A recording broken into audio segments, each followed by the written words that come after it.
Bapak Ibu sekalian yang dirahmati oleh Allah Subhanahu wa taala, kita bersyukur kepada Allah Subhanahu wa taala dan juga ucapan terima kasih banyak kepada semua jajaran Dewan Guru, Bapak-bapak dan Ibu sekalian yang telah sudi kiranya meluangkan tenaga pikirannya termasuk juga ilmunya, karena guru itu yakni menjadikan suri dan toladan bagi murid-muridnya. Kalau seandainya kita pengen melihat anak kita itu baik, Bapak Ibu sekalian, maka lihat saja gurunya. Kalau gurunya itu baik, maka alhasil anak-anak muridnya juga akan baik. Kalau kita menginginkan anak-anak kita itu disiplin, maka lihat juga gurunya. Kalau gurunya itu disiplin, maka alhasil anak-anak kita pun bakal disiplin. Karena ada peribahasa mengatakan guru kencing berdiri, murid kencing berlari. Itu bahasa istilah dulu. Kalau sekarang lebih parah, guru kencing berlari, murid ngencingin guru. Ini lebih parah. Maka insya Allah ilmu yang dituangkan, yang telah diberikan kepada siswa dan siswi putra putri kita semuanya, betul-betul menjadi ilmu yang bermanfaat dan juga barakah dari Allah untuk kita semuanya. Amin ya Allah ya Rabbal Alamin.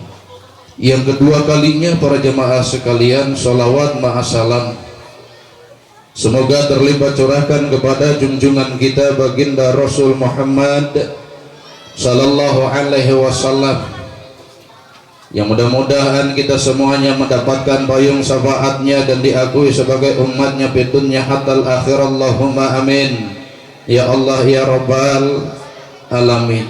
Para jemaah sekalian, wali murid yang berbahagia, dalam satu hadis Nabi Shallallahu Alaihi Wasallam itu sudah tekankan kepada kita semua bahwa mengenai tentang perkara anak-anak kita yang menjadikan tanggung jawab kita itu, kata Nabi, fa'idha balagha, ketika anak-anak kita itu sampai kepada usia sitan, yakni 6 tahun, utiba, maka ajarkan oleh kita dan pemerintah yang pastinya memicu akan hadis keterangan ini, sehingganya dari mulai TK itu menjadikan sebuah syarat akan diterima ketika usia anak tersebut maksimalnya sudah 6 tahun.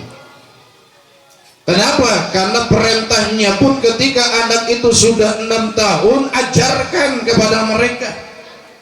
Apa yang dimaksud ajarkan kepada mereka itu? Yakni mengenai tentang perkara akhlak saja terlebih dahulu. Ajarkan tentang perkara akhlak. Maka terkadang orang tuanya nggak mampu ataupun mampu, supaya lebih puasnya lagi titipkan ke PAUD, titipkan ke RA, supaya apa? Supaya kita selaku orang tua ada kepuasan bahwa kalau seandainya kita ajarkan akhlak kepada anak kita enggak full, maka titipkan oleh kita kepada lembaga yang sudah tersedia, RA ataupun PAUD. Supaya apa? Supaya mereka mengenal tentang perkara budi pekerti akhlak. Terkadang Masya Allah ya, dalam hal akhlak itu beratnya luar biasa. Apalagi di zaman digital modern seperti ini, para jemaah sekalian rahimakumullah.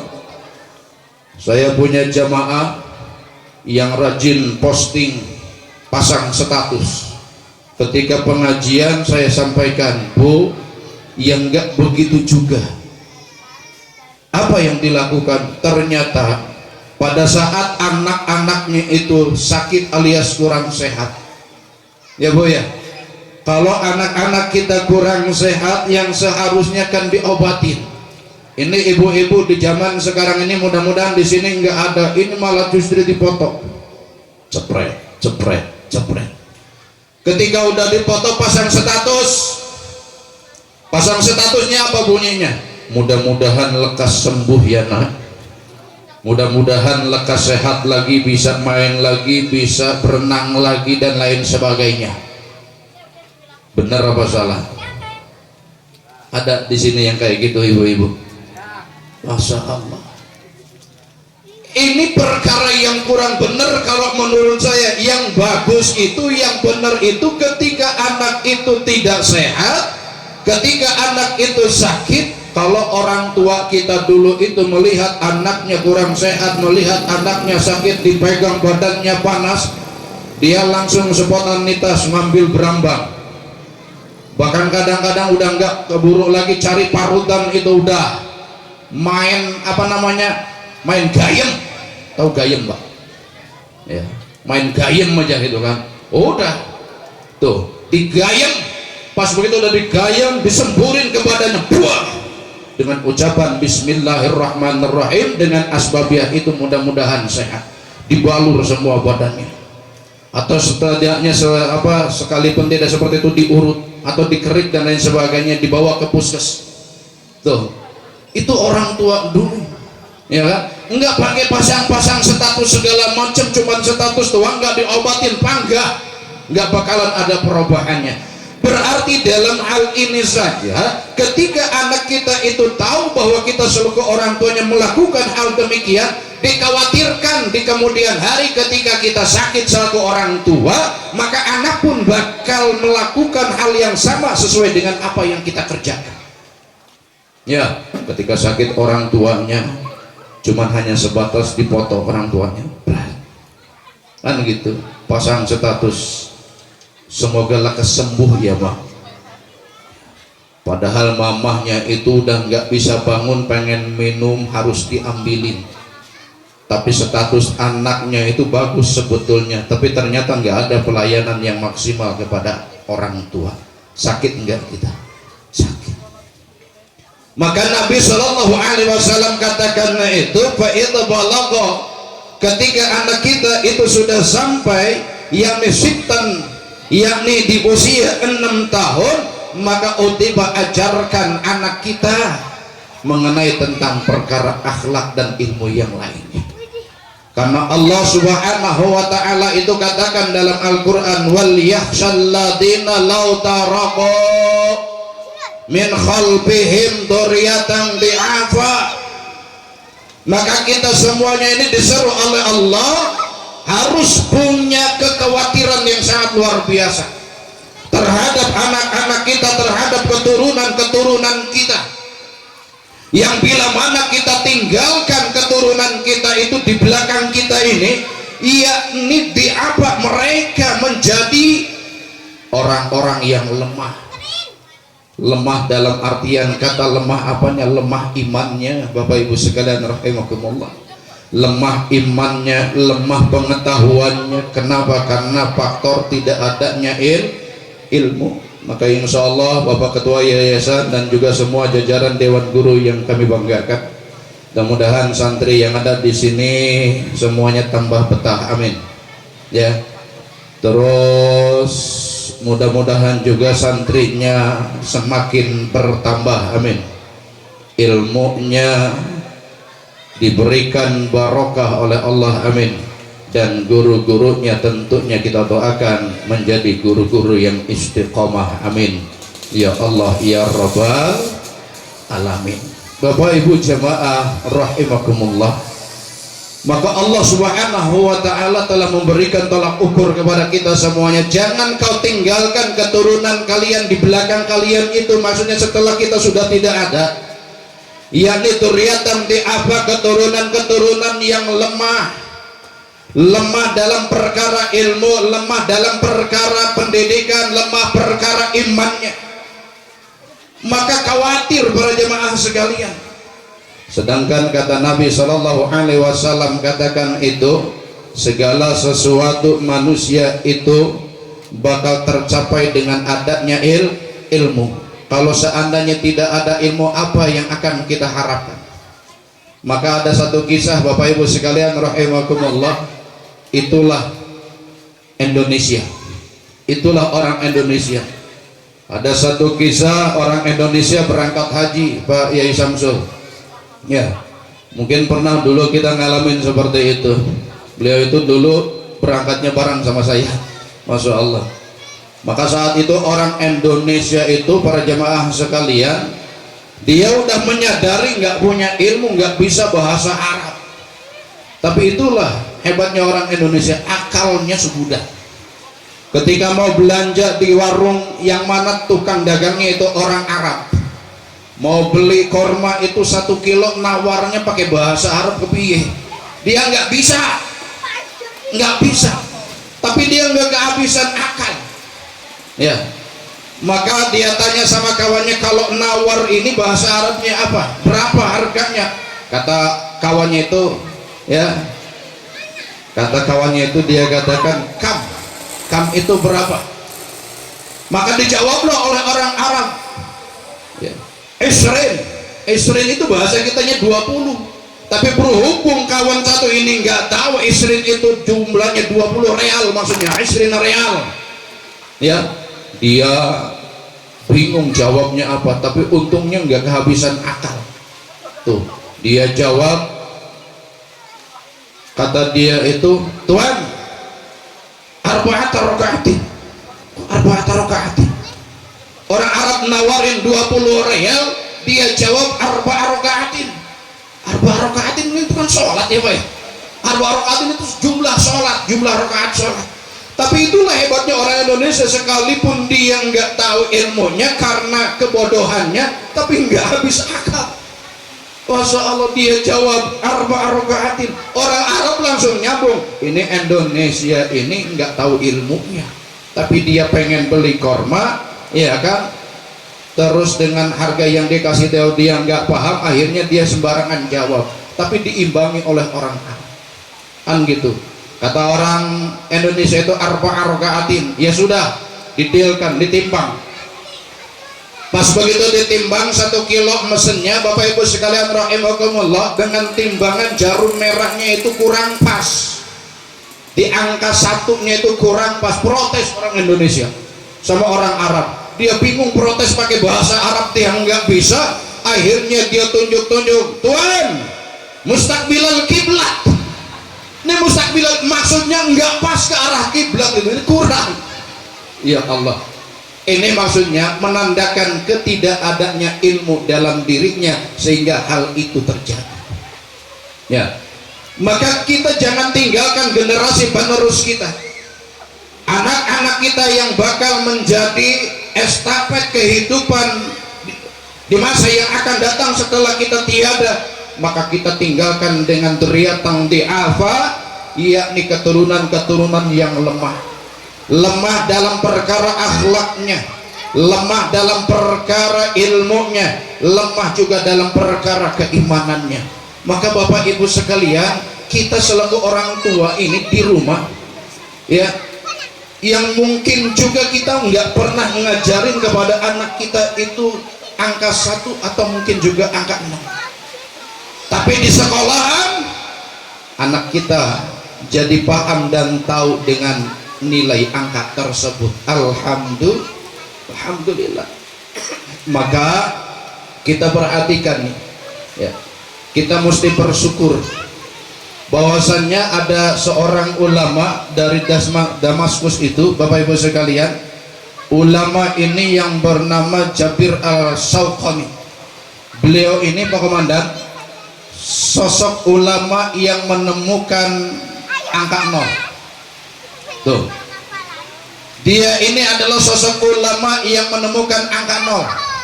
Coba kalau kita tanya, ibu bapak sekalian, ditanya sama anak kita, Bu, siapa yang menemukan angka 0 itu? Kita nggak tahu. Paling jawabnya yang menemukan angka 0 ya bapakmu. Padahal bukan, ya kan? Jabir As-Shawqani itu seorang ulama besar menemukan angka 0. Dia katakan demikian, kalau ada murid-murid atau santri, dia berbadan sehat, rajin olahraga karena fisiknya dijaga, maka dia akan berikan angka 1. Tuh, Lantas ketika anak-anak santri siswa tersebut itu ditambah tingkah lakunya baik, maka di depan angka 1 itu dia akan tambahkan huruf 01. Jadi berapa nilainya? 10. Ditambah lagi kalau anak tersebut itu akhlaknya baik kepada sesama, maka dia bakal berikan huruf angka 0 yang berikutnya, yang kedua. Berarti nilainya 100. Monggo Pak, geser-geser. Mudah-mudahan ini hujan yang membawa barokah untuk kita semuanya. Wabil khusus untuk Yayasan Darul Qalam. Allahumma amin ya Allah ya Rabbal alamin. Para jemaah sekalian rahimakumullah, insyaallah ya lama-lama, paling setengah jam Pak Komandan. Situasi dan kondisinya seperti ini, ya inilah resiko kalau yang ditaruh di terakhir. Kalau nggak untung, untung. Alhamdulillah, ini termasuk untung bagi kita semuanya. Di terakhir, di penghujung acara nanti insya Allah akan ditutup dengan doa, diguyur juga dengan rahmat Allah Subhanahu wa ta'ala. Allahumma amin ya Allah ya Rabbal alamin. Yuk kita sholawat satu kali aja dulu bareng. Sallallahu ala Muhammad, sallallahu alaihi wasallam, sallallahu ala Muhammad, sallallahu alaihi wasallam. Ya Nabi salam alaika, ya Rasul salam alaika, ya Habib salam alaika, salawatullah alaika. Bapak Ibu sekalian rahimakumullah, maka ketika anak tersebut itu mempunyai akhlak, budi pekerti yang baik, tingkat kesopan santunannya sangat luar biasa yang dia dapat ini dari pendidikan yang selama dia ini tuntut di tempat-tempat dia belajar, maka menurut Imam Jabir Asy-Syaqani, aku akan menambahkan huruf 01 lagi, maka nilainya anak tersebut menjadi 1000. Ya, inilah seorang ulama yang sangat luar biasa menemukan angka 0. Di sini anak kita bukan cuma angka 0 yang dia dapatkan, tapi angka-angka yang berikutnya, ilmu-ilmu yang selanjutnya, masya Allah. Maka saya yakin siapa orang tuanya yang tidak ingin anaknya itu sukses, siapa orang tuanya yang tidak menginginkan anaknya itu menjadi anak yang baik, menjadi anak yang soleh atau solehah, maka kita ingat selaku orang tua, Bapak Ibu sekalian rahimakumullah, apa kata Nabi? Arba'atun min sa'adatil mar'i. Ada 4 perkara, yang mana 4 perkara ini menjadikan tanda kebahagiaan seseorang. Saya mau tanya, apakah kebahagiaan itu terletak pada harta kita? Tidak. Apakah kebahagiaan yang kita dapat ikut terletak pada kedudukan atau pangkat kita? Juga tidak akan kita temukan di sana. Tapi ternyata Rasul katakan ada 4 perkara ini yang menjadikan tanda daripada kebahagiaan seseorang. Salah satunya itu kata Nabi Shallallahu Alaihi Wasallam, al-auladun abrar, yakni anak-anak yang baik, anak-anak yang soleh dan juga solehah.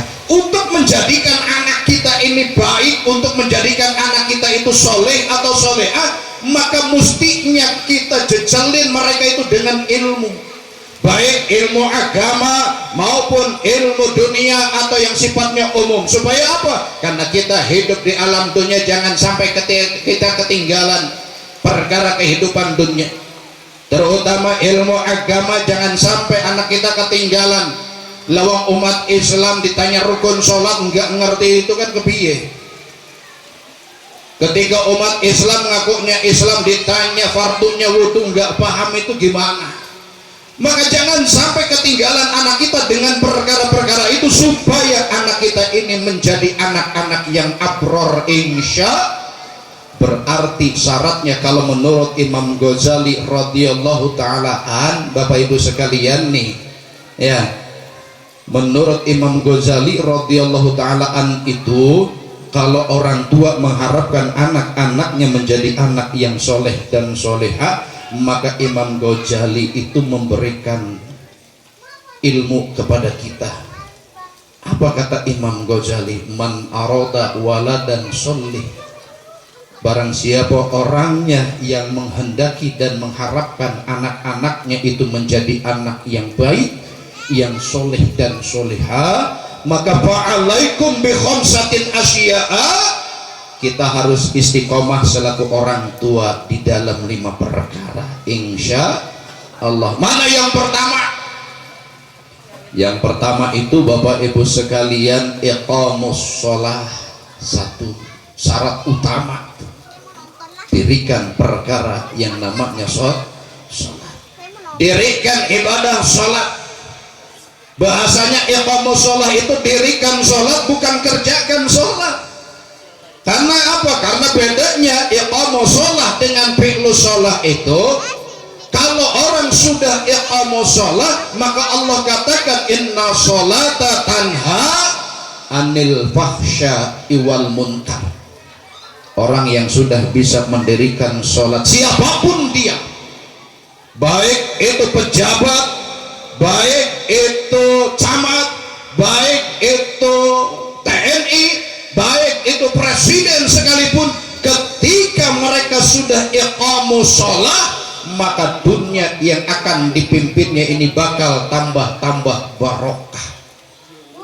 Kenapa? Karena mau korupsi, alhasil nggak bakalan bisa, nggak bakalan mau. Tuh, mau ngambil yang bukan haknya nggak bakalan mau. Kenapa? Karena ada iman di dalam hati, asbabiyah iqamus sholah. Orang yang beriman yang sudah iqamus sholah bisa mendirikan sholat, inna sholata tanha anil fahsya'i wal munkar. Dengan asbabiyah mendirikan ibadah tersebut, kita bakal terhindar dari perbuatan fahsya dan juga dari perbuatan munkar. Begitupun anak-anak sekolah kita, begitupun santri-santri kita yang sudah pada remaja, yang sudah pada akil balik, diajarkan dari sedini mungkin, masya Allah, ketika dia sudah ada iman di dalam hatinya. Lihat, ketika mau melakukan perbuatan-perbuatan yang tidak baik, apapun itu bentuknya, maka dia akan sadar. Dia akan sadar. Saya pernah memperhatikan Bapak Ibu sekalian, siswa SMA dengan siswa SMK. Ceritanya mereka ini pacaran.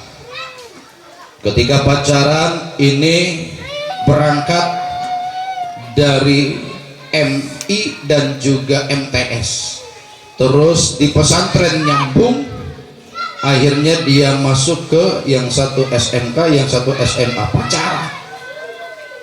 Ternyata Bapak Ibu sekalian, namanya di zaman sekarang kalau seandainya nggak ketemu itu kurang marah.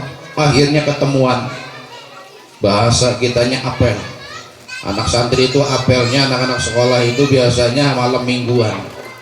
Nah, tapi karena udah ada dasar iman, ketika anak tersebut itu mau duduk di sebelahnya berendeng gini, anak perempuan yang ngomong, jangan dekat-dekat. Kenapa? Karena khawatir ada yang ngintip. Siapa yang ngintip? Orang tuanya khawatir belum tidur. Ketika dilihat orang tuanya udah tidur, aman. Terus ketika mau duduk lagi berendeng, kata si anak perempuan itu, khawatir ada yang ronda ngintip kita. Dilihat keluar, udah nggak ada yang ronda. Ketika yang ketiga dia mau duduk lagi bareng, kata si anak perempuan, coba kamu intip. Kalau yang diintip yang ketiga ini sudah tidur, kita bebas melakukan apa saja. Siapa yang kau suruh aku intip? Coba intip Tuhan, yakni Allah Subhanahu wa ta'ala. Karena anak ini sudah dibekali dengan ilmu, apa jawab mereka? Kalau urusan Allah itu sebagai Tuhan kita, Allah itu sudah dijelaskan dalam Al-Qur'annya yang setiap saat seringkali kita baca. Apa kata Allah dalam Al-Qur'an? La ta'khuduhu sinatu wala naum. Tuh, Bapak Ibu sekalian rahimakumullah. Makanya rata-rata yang ketika orang naik pangkat dilantik, bahasanya ya Pak ya, dilantik itu bukan cuma Al-Quran atau kitab suci yang dibeginikan di atas, tapi biasanya juga sebelumnya dibacakan ayat-ayat kursi. Yang setahu kita ayat kursi itu salah satu faedahnya ngusir setan. Padahal bukan itu saja. Artinya supaya kita ini bercermin ke ayat tersebut bahwa di sana itu sangat luar biasa kandungannya. Karena Allah sudah tegaskan, la ta'khudhuhu sinatun wala naum. Jangan kau sembarangan melakukan sesuatu apapun, apalagi hal itu perkara yang tidak baik.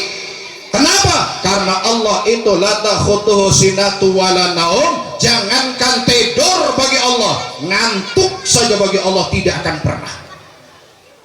Jangankan tidur, Allah itu ngantuk saja tidak pernah. Berarti kalau Allah ini tidak tidur, apalagi tidak pernah ngantuk, maknanya adalah segala sesuatu tingkah laku perbuatan dari segi amalia apapun yang kita lakukan, maka Allah senantiasa akan selalu mengetahuinya atas amalia perbuatan kita.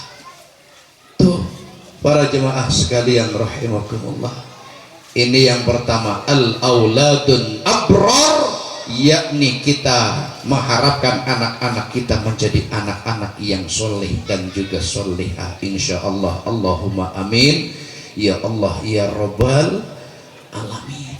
Bapak Ibu jamaah rahimakumullah, wabil khusus Dewan Guru yang kami muliakan, maka insyaallah kami yang hadir di sini senantiasa selalu mendukung Pak Ustadz Agus Rahman ya selaku ketua yayasan. Mudah-mudahan senantiasa selalu diberikan kesehatan dan kekuatan, terutama kesabaran, amin ya Allah ya Rabbal alamin. Mudah-mudahan ke depan santrinya bertambah, ilmunya barakah, guru-gurunya istiqamah, sehingga murid-murid yang didiknya menjadi anak-anak yang soleh dan solehah. Allahumma amin ya Allah ya Rabbal alamin. Satu. Yang kedua itu para jamaah sekalian rahimakumullah, kata Nabi arbaun ya, yakni ada 4 perkara yang menjadikan tanda daripada kebahagiaan min sa'adatil mar'i. Yang kedua itu adalah yakni wajaujatun sholihatu, istri atau ibu daripada anak-anak kita yang bagus akhlaknya. Karena ibu sekalian, kalau di sekolah anak kita itu jadi anak guru-gurunya dan jadi tanggung jawab beliau-beliau. Tapi kalau di rumah udah pulang daripada belajar di sekolah, maka berarti tanggung jawab di rumah adalah kita selaku orang tuanya. Sedangkan di rumah itu bosennya yang paling utama bukan bapak tapi melainkan ibu. Kalau ibunya jelek akhlaknya, maka alhasil ini bakal nular kepada anak-anaknya. Maka bapak-bapak sekalian, bagaimana caranya kita menjadikan istri-istri kita itu, ibu daripada anak-anak kita itu menjadi ibu yang baik, menjadi istri yang solehah, yang senantiasa bisa menjadi contoh bagi anak-anak kita semuanya, insya Allah. Maka para jemaah sekalian rahimakumullah ya, kita doakan bersama lembaga pendidikan dari mulai MI, MTS dan juga TK, untuk Yayasan Darul Qalam. Pak, insya Allah Allah Subhanahu wa Ta'ala yang mampu untuk muqallibal qulub sabit qalbi. Mudah-mudahan tadi sudah disampaikan, kita selaku masyarakat yang ada di wilayah sini dan sekitarnya, untuk kedepannya tahun angkatan pelajaran baru tahun ini, Pak, insya Allah yang punya anak untuk RA-nya atau TK-nya atau juga MI dan seterusnya, ya, kalau dari MI sih insya Allah masuk ke MTS-nya, itu kata Pak Ketua tadi mutasi saja, dari TK mutasi ke MI, dari MI mutasi ke MTS. Tapi artinya apakah hanya cukup dengan yang ada saja? Kalau bisa, ya, kalau bisa misalnya kita punya anak yang mungkin juga di rumah udah enggak aktif sekolahnya, ya sudah, bila perlu kita pindahkan, kita titipkan di sini. Apalagi kita masih punya anak yang memang belum mengecam pendidikan, masih tingkatan TK, maka berharap insya Allah tambah-tambah barokah ilmunya, kita titipkan ke Yayasan Darul Qalam yang ada di sini. Insya Allah mudah-mudahan tambah maju dan juga tambah barokah. Allahumma amin ya Allah ya Rabbal alamin. Bapak Ibu sekalian yang dirahmati oleh Allah Subhanahu wa Ta'ala, kiranya saya enggak panjang lebar karena waktu sudah masuki jam 12. Mudah-mudahan apa yang disampaikan ada manfaatnya. Nanti kita aminkan bersama-sama, ya, doa yang insya Allah nanti akan jalan Kiai Haji Syamsul Ma'arif yang akan memimpin doa. Mudah-mudahan salah satu doa yang diijabah oleh Allah itu adalah ketika turunnya hujan saat itu. Amin ya Allah ya Rabbal alamin. Mohon maaf segala kekurangan dan terima kasih atas segala perhatian. Wallahu muwaffiq ila aqwamit thoriq. Wassalamualaikum warahmatullahi wabarakatuh.